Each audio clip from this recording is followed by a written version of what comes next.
Hello. If you've been listening to Informer, you're probably wondering where I've been. It's been a little while. Well, today I want to share with you that we'll be changing the focus of this podcast, and I'd like to take just a few minutes to explain why, and also to share some exciting news of where we're going to be going heading into the future. And for those just joining us, this show used to be conversations with artists, technologists, and thinkers, exploring how creative minds grapple with our changing world through art and technology. And we had amazing dialogues about imagination, innovation with writers, artists, technologists, and inventors across the spectrum of creativity. Well, that curiosity hasn't disappeared. It's deepened and focused in a new direction. I've made a deliberate choice to evolve this platform because I've become convinced that creativity and now healing are fundamentally interconnected in ways our current systems don't recognize. I still love all the things I used to, art, technology, experimental research, but in the last years I've become enamored with the potential of complementary and alternative medicines to fill a gap for creative people, one that many institutions don't provide. And in particular, I'm now committed to exploring what I see as a radical healing technology, homeopathy, that operates through the same principles of imagination and possibilities that drive all creative work, including the technologies we've long explored on this show. This isn't a departure from my belief in the transformative power of creativity. It's the logical extension of it into the realm of health and well-being. So this is now the podcast of Ultradilute, exploring connections between creativity and healing that often go unrecognized in our current systems and institutions. I'm using the word ultradilute because it reflects the fascinating way in which homeopathic remedies are made, in extraordinarily high dilution, yet somehow still retain transformative energy. This poetic paradox inspires our name. Until recently, I directed an arts nonprofit for a decade. I was good at raising money, running programs to support emerging artists, working with technology, and it was really meaningful work. I was fortunate to do it. However, earlier this year, I stepped away from that to begin my own practice focused on creative health, particularly through homeopathic treatment.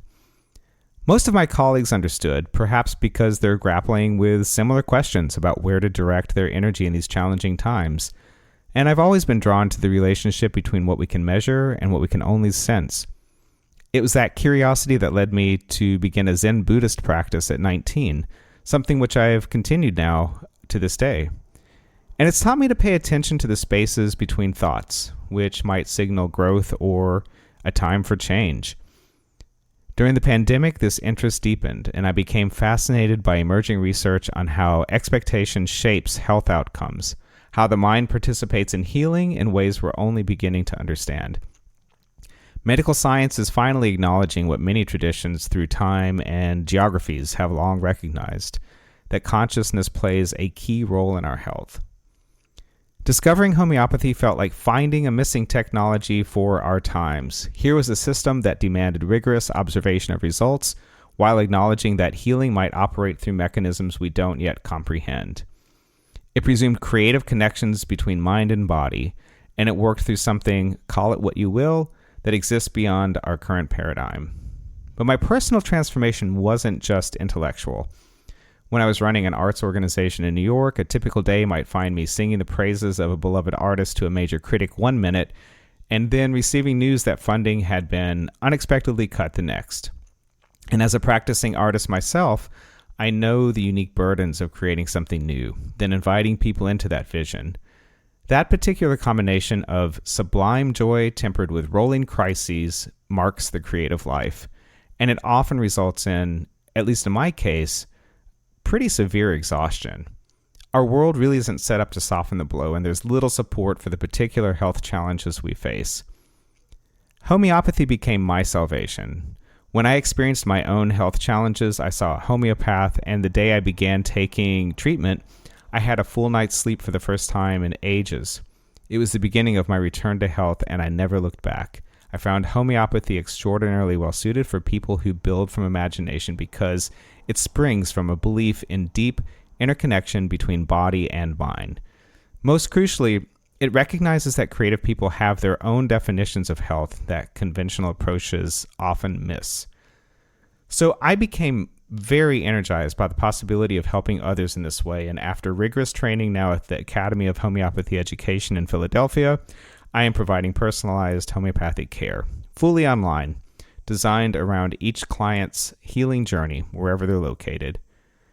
And this podcast will be the place where I host conversations with creative people about all of these connections. We'll explore questions like, what does creative health actually mean? How do we navigate medical systems designed for standardized responses when creative work requires unique ways of living? How do we distinguish between wishful thinking and careful observation when dealing with healing modalities that work through mechanisms science doesn't yet understand? And I want to be clear about what this isn't. It isn't advocacy disguised as inquiry. Homeopathy raises legitimate questions and will address them honestly. We'll talk about the difference between anecdote and evidence, between being open-minded and being credulous. We'll examine what current research tells us and where the gaps remain.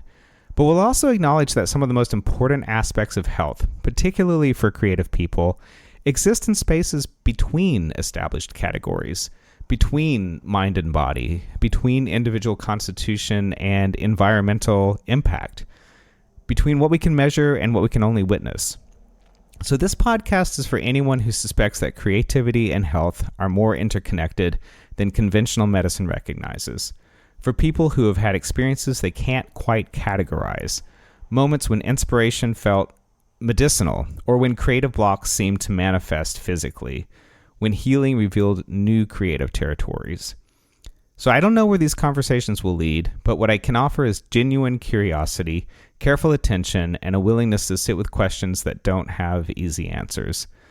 If you followed me this far, through conversations about art and technology, and through this new evolution into creative health, I'm hoping you'll stay curious and come with me into this new territory.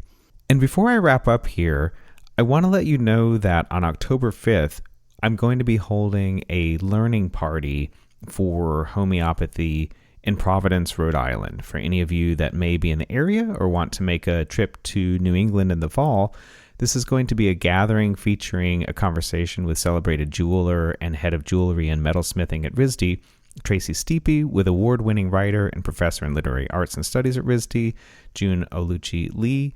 And together we will discuss how creative people uniquely define health and its importance in building a creative life. If you or anyone in your network would like to join, please do sign up for the ultradilute.com newsletter, and I'll be sharing more information in the weeks ahead if you just drop your email at ultradilute.com. I have a feeling that people drawn to exploring how imagination shapes our technological reality might be exactly the ones ready to investigate how it shapes our healing reality too. So thank you for joining me as we explore these subtle but potentially potent connections between creativity, the mind, and physical healing. This promises to be quite an adventure, and I hope you'll join.